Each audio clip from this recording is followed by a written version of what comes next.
প্রকাশ্যে দিনে দুপুরে হত্যাকাণ্ড। খুলনায় মাহবুবুর রহমান, বিএনপির সাবেক যুবদলের নেতা, তাকে আজকে গুলি করে হত্যা করা হয়েছে এবং তার মৃত্যু নিশ্চিত করার জন্য দুর্বৃত্তরা গুলি করার পরে নেমে তাকে আবারও গুলি করে। তারপরেও তাদের শান্তি না হওয়ায় তারা পায়ের রগ কেটে, ধারালো অস্ত্র দিয়ে কুপিয়ে পায়ের রগ কেটে তারপরে তার মৃত্যু নিশ্চিত করেন। প্রত্যক্ষদর্শীরা জানান যে তিনি তার বাসার সামনে তার প্রাইভেট কার পরিষ্কার করতেছিলেন। এমন সময় একটি হুন্ডায় তিনজন ইয়াং বয়সের ছেলে হেলমেট পরে এসে হঠাৎ করে তার গাড়ির পাশে দাঁড়িয়ে তার দিকে তাক করে গুলি করে। তিনি যখন মাটিতে লুটিয়ে পড়েন, তারপরে নেমে আরও গুলি করেন। গুলি করার পরে তারপরেও তারা যখন মৃত্যু নিশ্চিত করতে পারছিলেন না, ধারালো অস্ত্র দিয়ে পায়ের উপরে কুপিয়ে কুপিয়ে জখম করে তারপরে মৃত্যু নিশ্চিত করেন। ঘটনার সত্যতা নিশ্চিত করেন দৌলতপুর থানার ওসি মীর আতাউর রহমান। তিনি ঘটনা নিশ্চিত করে এবং তথ্যের বিবরণ নিয়ে তিনি জানান যে ঘটনাটা আসলে এভাবে ঘটেছে এবং তদন্তাধীন আওতাধীন অবস্থায় আছেন। কিন্তু এখন ধারণা করা হচ্ছে তার এই মৃত্যুকাণ্ডের পেছনের ঘটনা কি। আশা করা যায় যে খুব তাড়াতাড়ি হলে গিয়ে পুলিশ এটার ইনভেস্টিগেশন শুরু করে দিবে, তারপরে হয়তোবা মেইন ঘটনা সামনে আসবে। কিন্তু প্রত্যক্ষদর্শী বা পরিবারের সকলের সাথে কথা বলে জানা যায় যে এটা রাজনৈতিক শত্রুতা থেকেও হতে পারে, কিন্তু তার শত্রু ছিল এমন যে এই রকম ঘটনা ঘটাতে পারবে এরকম কোনো শত্রুও তাদের হয়তোবা নোটিসেবল ছিল না। বাট হঠাৎ করে এরকম ঘটনা যখন ঘটে গেছে, এটা এখন বিভিন্ন দিকে চিন্তা যাবে, স্পেকুলেশন যাবে যে আচ্ছা এটা রাজনৈতিক কর্মকাণ্ড থেকে হয়েছে কিনা বা অন্য ঘটনা থেকে হয়েছে কিনা, বহিঃপ্রকাশ ঘটছে কিনা, বা তার সাথে কোনো দলীয় কোন্দল ছিল কিনা। এখন তো ধরেন দলের পদ পদবি এগুলোর জন্য দলীয় কোন্দলের সৃষ্টি হতে পারে, অনেক জায়গায় হয়, অনেক জায়গায় গ্যাঞ্জাম দেখা যায় বা অনেক জায়গায় সংঘর্ষ দেখা যায়, সংঘর্ষে আহতর খবরও পাওয়া যায়।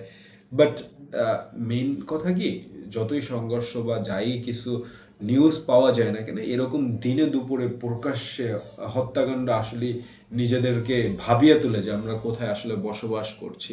এটা বলতে পারেন যে হ্যাঁ দেশের খুব খারাপ পরিস্থিতি চলতেছে, আসলে না, দেশের খারাপ পরিস্থিতি চলতেছে না, আমি এটাকে সম্পূর্ণ প্রশাসনিক ব্যর্থতা দেখব। কারণ প্রশাসনিক ঢিলেঢালার কারণেই আজকের দেশের এই অবস্থা চলছে। প্রশাসনিক ঢিলেঢালা যদি না থাকতো, প্রশাসন যদি স্ট্রং থাকতো, আগের মতো স্ট্রংভাবে ফিল্ডে কাজ করতো, সেক্ষেত্রে দেশে এই ম্যাসিভ ম্যাসাকারগুলো অনেকখানি কমে আসতো। একটা প্রশাসন স্ট্রং হওয়া বা একটা দেশের ডিফেন্স বা একটা মানুষের সেফটি প্রোটোকল যারা মেনটেন করে তাদের স্ট্রং হওয়া যে কতটা আমাদের ব্যক্তি জীবনে জরুরি, এটা বলে ভাষায় প্রকাশ করা যায় না। দেখুন, চুরি হচ্ছে, চোর জানে যে আমার এই জায়গায় যায় আমি চুরি করলে ঠিক আছে আমাকে পুলিশ ধরতে আসবে না, বা এরকম নির্মম ঘটনা ঘটছে। নির্মম ঘটনা যারা ঘটাচ্ছে তারাও জানে যে আমি এই জায়গায় এইভাবে এই করলে আমি ইমিডিয়েট বাইচা যাব, ঠিক আছে, পরবর্তীতে কোর্ট আদালতের কাছে মার প্যাচে হয়তো বা বের হয়ে আসতে পারবো, এরকম একটা কনফিডেন্ট থেকেই তারা এরকম করে। এটা আমাদের প্রশাসনিক ঢিলেঢালার কারণে। তারা যদি জানতো যে 999 কল দিলে ইমিডিয়েট পুলিশ আসবে, এখন বাংলাদেশ আসে 999 কল দিলে ইমিডিয়েট আসে, কিন্তু ধরেন পুলিশের পাহারা এই জায়গায় আছে, পুলিশ এই জায়গায় তৎপর আছে, বা যারা এই দায়িত্বে আছে এই এলাকা, ঠিক আছে, তারা ইমিডিয়েট চলে আসবে, ইমিডিয়েট ধরে ফেলবে, বা ওইখানে চেকপোস্ট আছে, চৌকি আছে। তো এই কাজগুলো করার যে সাহসটা, এইটা আর তৈরি হয় না।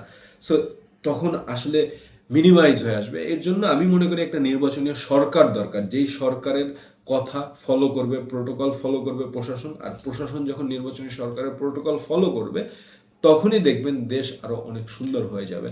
আর হ্যাঁ, বলতে পারেন যে তাহলে কি এই সরকার আপনি পক্ষপাতিত্ব করেন না? অবশ্যই এই সরকারের আমি পক্ষপাতিত্ব করি। বাট হ্যাঁ, একজন নির্বাচনী সরকারও আমি চাই।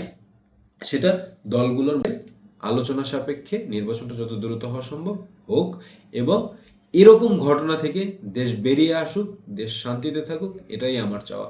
ভিডিওটা ভালো লাগলে লাইক, শেয়ার, সাবস্ক্রাইব করবেন। বেশি ভালো লাগলে আমাদের ফেসবুক পেজ ফলো করবেন। আল্লাহ হাফেজ।